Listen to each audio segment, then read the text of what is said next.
আপনি একবার চিন্তা করে দেখুন, ব্রাজিল প্রথমবার বিশ্বকাপ জিতেছিল 1958 সালে এবং লাস্ট বিশ্বকাপ জিতেছিল 2002 সালে। অর্থাৎ তারা 44 বছরের বিশ্বকাপ নিয়েছিল 5টি এবং 2002 সাল থেকে 2026 সাল অর্থাৎ এই দীর্ঘ 24 বছরে তারা একটা বিশ্বকাপও নিতে পারেনি। তাহলে কি 2002 সালের পর থেকে ব্রাজিলের ডাউনফল শুরু হয়ে গেছে, কিংবা এই প্রজন্মের প্লেয়াররা 90s প্লেয়ারদের মতো কি ভালো খেলতে পারে না? যদি তাই হয় তাহলে তারা কিভাবে তাদের মিশন হেক্সা কমপ্লিট করবে তার সবকিছুই ফাইন্ড আউট করব আজকের ভিডিওতে।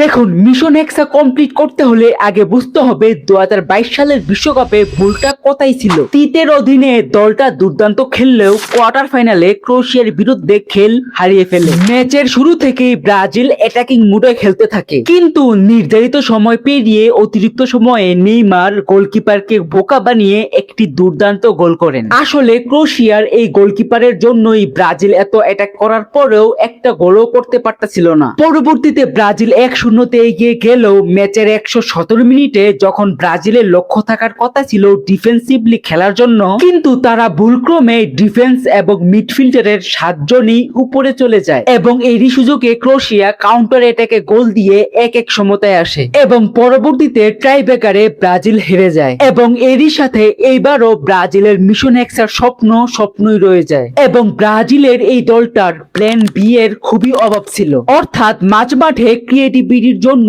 অতিরিক্ত মাত্রায় নেইমারের উপর পুরো দলই নির্ভরশীল ছিল, যা বড় ম্যাচে ইউরোপিয়ান ট্যাকটিক্স এর কাছে খুবই দুর্বল ছিল, কারণ তারা জানে একমাত্র নেইমারকে আটকানো গেলেই ম্যাচ তাদের হাতে। আমার মনে হয় তিতের কোচিং অনেক ভালো ছিল, কিন্তু গেমিং প্ল্যান একটু দুর্বল ছিল। তিতের এই গেম প্ল্যানের ভুলের জন্যই 2022 সালে ছোট্ট একটা ভুলের জন্যই ব্রাজিলের মিশন হেক্সা কমপ্লিট হয়নি। এবার আসি ব্রাজিল কিভাবে তাদের মিশন হেক্সা কমপ্লিট করতে পারবে। এর পিছনে রয়েছে 3টি মূল কারণ। Number 1, the master mind Ancelotti. 2026 সালের ব্রাজিলের মিশন হেক্সা কমপ্লিট করার সবচেয়ে বড় ট্রাম্প কার্ডের নাম কার্লো আনচেলত্তি। ফুটবল ইতিহাসের একমাত্র কোচ যিনি কিনা 5টি চ্যাম্পিয়ন্স লিগ জিতিয়েছেন, রিয়াল মাদ্রিদ এবং এসি মিলানের মতো বড় বড় ক্লাবকেও সামলেছেন। তিনি এখন ব্রাজিলের ডাগআউটে ভিনিসিয়াস জুনিয়র এবং রদ্রিগো রিয়াল মাদ্রিদে কার্লো আনচেলত্তির অধীনে বিশ্বসেরা তারকা হয়ে উঠেছেন। সে খুব ভালো করে জানে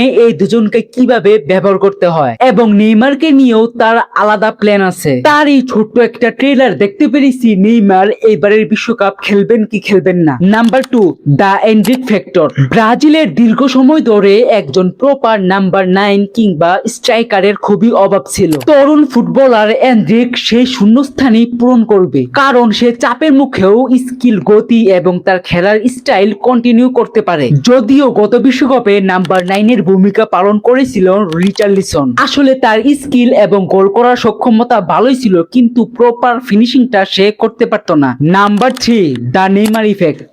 দেখুন, ব্রাজিল যদি এইবারের বিশ্বকাপ জিততে চায় তাহলে তাদের নেইমারের জন্যই খেলতে হবে, কারণ 2022 সালের বিশ্বকাপে আমরা সবাই দেখতে পেরেছি আর্জেন্টিনা পুরো একটা দল শুধুমাত্র মেসির জন্যই খেলেছে। অর্থাৎ তারা চেয়েছে মেসির জন্য হলেও তাদের একটা বিশ্বকাপ জিততে হবে এবং সেটাই হয়েছে। প্রায় 36 বছর পর তারা বিশ্বকাপ জিতেছে। এই কৌশলটা যদি ব্রাজিলও করতে পারে তাহলে হয়তো তারাও মিশন হেক্সা কমপ্লিট করতে পারবে। পরিশেষে আমরা যদি ব্রাজিলের স্কোয়াডটা অ্যানালিসিস করি তাহলে কার্লো আনচেলত্তির প্রিয় ফরমেশন হচ্ছে 4-3-2-1 কিংবা 4-3-3। ব্রাজিলের 26 জনের স্কোয়াড ঘোষণা করা হলেও সম্ভাব্য একাদশ হবে: গোলকিপারে থাকবে এলিসন, ডিফেন্ডারে থাকবে ড্যানিলো, মার্কুইনোস, হুইসলি এবং আলেক্সান্দ্রো, মিডফিল্ডারে থাকবে ক্যাসামিরো, ব্রুনো গুইমারেস, লুকাস পাকুয়েতা এবং অ্যাটাকিং এ থাকবে ভিনিসিয়াস জুনিয়র, নেইমার এবং এন্ড্রিক। এবং যারা বেঞ্চে বসে থাকবে তারাও কিন্তু যে কোনো দলকে হারানোর সক্ষমতা রাখে